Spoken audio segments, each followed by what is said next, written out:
Hey, what is going on, guys? Welcome back to another video. Today we are finally catching up with Marvel's Ultimate series. We're going to very briefly go through issue number 10 and then we'll move on to the most recent issue. So excited to finally get back to normal with these videos, these Ultimate videos, so I don't have to do the Ultimate catch-up stuff. I can just go back to one issue every time a release happens per video, and that'll be great. So starting with issue 10 here, we kind of get a really cool setup right from the jump, because this kind of centers around Captain America, Human Torch, Hawkeye, Giant Man, and Wasp. And these guys are just going on a mission. They're not trying to recruit anybody. They're not trying to take out one of the members of the Maker's secret council. They're not doing anything too grandiose. It's just like a regular Avengers mission. This is the most Avengers issue, I think, so far. And it's really, really cool and really refreshing after everything that they've been through thus far and all the origins that we've seen for each character. Now, the details of this mission we'll get into here in a minute, but how this actually starts off is by a very quick flashback that we get from the point of view of Human Torch way back in the 1940s as he's burning Adolf Hitler alive, and we literally watch this guy burn to death in front of us like Jim did. And as he's recounting this memory, someone asks, "I thought Hitler killed himself." And as these guys are posted up outside looking through binoculars at whatever place they're going to on this mission, Human Torch responds, "That was just the cover story." And Wasp asks, "So how did it feel? I mean, to kill Hitler?" And Jim says, "How did it feel?" My brain isn't the oldest computer in the world, but it's pretty close. In the old days, I had to manually erase my memories so that it wouldn't slow down and seize up under the sheer weight of all the history that I went through. I gave up my Medal of Honor and the memory of getting that Medal of Honor. I gave up good friends, good years, most memories of my brilliant father, Dr. Horton. For a while, I played piano, but even that I had to let go. All so that I could keep creating memories that I eventually wouldn't remember. But that memory, I keep in full color and high definition, just so I can go back to it again and again. It keeps me warm. And that speaks volumes considering Jim Hammond, again, if you needed a refresher, is literally an android. So to see this big grin on his face just means you know how much destruction that they witnessed still in this universe during that time period. I think that this also comes from the fact that Dennis Camp, I can't remember if he's Jewish or if it's just his wife that's Jewish, but this obviously comes from a place of sentimentality for him too. So little Easter egg there. That's definitely informing this moment in the story. And upon hearing this, Cap says, "Alright, enough reminiscing about the good old days. We have Nazis to kill right now." And we finally see this place that they're looking at, this base that they're about to break into, and it's full of Nazi-like red skulls, banners hanging down, this huge industrial military base, this massive complex with huge walls surrounding a bunch of buildings and tents and compounds, lights set up all around and on the walls. This is the stronghold of the Red Skulls, a neo-Nazi movement that just so happens to be using the Punisher logo, which then begs the question, was the Punisher in this universe? Well, yes, it turns out he was, but not exactly as we knew him. He was a 1970s New York City police officer that turned into the vigilante that we know as the Punisher. And these neo-Nazis,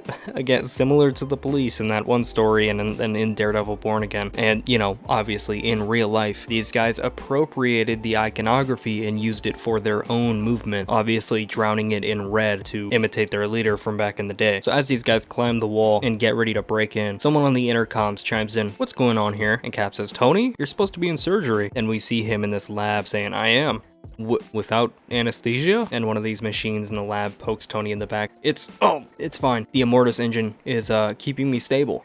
"Tony, you're supposed to be resting." Tony flinches again. It's not too bad, as long as I have something to focus on." "So what are you doing out there, Steve?" And as the team sits atop this wall, Steve responds, "I don't have time to get you up to speed. Just follow on the live feeds if you want, but I'm in command here." And then you realize this is the first time that Cap is actually taking up that leadership role that we're so used to seeing him in. Pretty much every other issue that Tony's been in, he's been the lead. So this is kind of like, I think, the Ultimates coming into their, not only their Avengers form, but, you know, transitioning into the Ultimates that they need to be. You know, I think that arc and that fight that they had with Hulk in issue number 6, like we talked about in this video, go ahead and check that out if you haven't already, is gonna kind of be the turning point for the team and their success in taking down the Maker. You know, Tony seems very capable in this universe, and, you know, he was put at the center of it when Ultimate Invasion centered around Howard Stark, so it was kind of like a continuation of the story that we started with. But this is one of those things where I think it's like the main universe, you need Captain America to be the leader. He's a strategist. This is his job. This is what he does. So I think we're seeing more of that again, and honestly, I'm not too against it. So these guys break in in, and they start taking out one by one these Red Skulls, and then Tony starts to question the necessity of this mission. The Red Skulls have nothing to do with the Council or the Maker. They're not a priority. And Cap says, I've received information that connects the organization to Hand, and Nazis are always a priority. And Hawkeye chimes in, it's all one fight, Tony. And then we see back in this lab, as he's undergoing this spinal surgery, that he can see not only Jim Hammond on his screen, and Captain America and Hawkeye on another screen, and Giant Man and Wasp on another, but he also sees Peter Parker and Green Goblin going to fight Fisk. Remember that? Go ahead and check that video out also if you haven't already. And on these other monitors, we can see the events of Ultimate X-Men and Ultimate Black Panther. So it's really cool, even though the Ultimates aren't really interfering with any of those other series except Ultimate Spider-Man every now and again, you know, they're aware of these other guys' existence, which is really cool. The Ultimates then burst through the doors of this base and see their old friend, their old he-mate, and his body put up on display. Namor, who's still dead by the way, has had his body put up like a trophy. And someone off panel says, the gang's all here, it's the Invaders reunion. And then we see someone who looks to be the Red Skull, but actually goes by the name Grand Skull, which is actually a mantle, not a person. And every once in a while, at a certain point, the Red Skulls get a new leader and someone takes up this mantle. So that begs the question, who is this? And Cap says, get him down from there now. And Grand Skull asks, who? The fish that never rots? And Human Torch flares up in anger, forcing Cap to follow his lead. Ultimates, this is what we trained for. Clear the room. And this massive fight breaks out between the Ultimates and the Red Skulls. Just this mini squadron coming in and just causing absolute chaos to rescue a dead body. And with that revelation of the Invaders and getting some flashbacks in Jim's mind back to the old World War II days, we know for an absolute fact. I mean, in issue number 2, this was pretty much confirmed to us, but like for sure now we know that everything before like the 1960s-ish, the Maker didn't manipulate anything. So like the early hero stuff, World War II, the Invaders, all of that is still intact in the timeline, just like it happened in the main Marvel universe. It's just everything else after that, the modern day superheroes with like the Fantastic Four and Spider-Man, that's what was manipulated. Everything else is still intact. The Red Skulls then bring in their secret weapon, a massive tank of a Red Skull soldier named John Walker, aka US Agent, who seems like he's gonna be a massive problem until Jim Hammond just burns his face off and he dies from the fire screaming. And Captain America just looks down at his burning corpse saying, Jesus, Jim. Red Skull then shrugs and shoots at Captain America. You are not the Red Skull, Cap says. I killed Schmidt over 75 years ago. Take that thing off and give up this charade. You're done. And he deflects the shot back at him, blowing part of the Grand Skull off. Good gravy, it looks like you got me. Captain America's done it again, Grand Skull says. But I'm like you now, Cap. More than a man. I'm a symbol, and symbols don't die. They've just come back different. It was good to see you, Steve. And he taps something on his chest and disappears. And Cap just sits there stunned, looking at smoke. The Ultimates then retrieve Namor's body and set him out into the ocean, kind of giving him a funeral and putting his body back in his home. There was no massive accomplishment here today. There was no fight with the Maker's Council. They were just saving a friend's body and giving it the respect that it deserves. Back at the base, Steve just sits in his room, silently staring into nothing, and Jim, kind of concerned about him, comes to check on him, and he notices that Steve isn't moving, isn't talking, hardly breathing, just silent, almost in a catatonic state. Wondering why, Jim goes back through his memories and remembers what Grand Skull said, and he realizes that voice is familiar. He runs it through his database, replaying it again and again until it finds a voice match, and it comes back positive for James Bucky Barnes. Then we move on to issue number 11, the most recent issue. So what's cool about this issue is that it is finally something that is solely Thor and Sif based. We talked about it in the last video where they were going off on their own to start a revolution across the 9 realms to take down all Father Loki. And what's really cool about this issue is that, you know, I'm not going to focus on it here, I'm not going to read it out because I think it's one of those things that you should read for yourself just because of the sheer talent that went into it. But the really cool thing is that this is entirely written, like every page is a poem. Literally every other line of this entire issue rhymes. There's very little dialogue. All of it is just kind of a recap of what's going on across the 9 realms in poetry form, and it is the coolest, most impressive thing ever. It is so well written, it is so clever, it's so fun, I love it. So the first place that Thor and Sif go is to Nidavellir. Now if you don't know what this place is, you don't remember, first of all, how could you? It was Infinity War when Peter Dinklage was a giant. But this is in the 9 realms where they make weapons. However, in this universe, where Loki is the Allfather, the dwarves are actually working like slaves on an assembly line. They are being watched by Loki's cronies, they have no freedom, they can't make what they want, they make take what they're told, and they sit there all day and all night working. So to avoid raising any alarms, Thor and Sif actually sneak in and inquire off to the side with some of the dwarves about possibly getting 2 invisible cloaks made for them, and eventually they get them. After Nidavellir, we get a look at the rest of the 9 realms, and we see just how much Allfather Loki has ruined the realms and life in it for almost everyone. He keeps a woman named Idun as his servant, chained up by his side to constantly serve him immortal apples while he sits in his throne all day, every day. And when you read about the state of these realms, you read about this ruler of all gods keeping women as his servants to feed him the immortal apples, and you see this like level of cruelty and just disgusting greed and power on display here. To me, it really reads like mythology. You know, like I said, very little dialogue in this, very little active storytelling. It's more of just a recap of the events and what is all going on Thor and Sif's journey.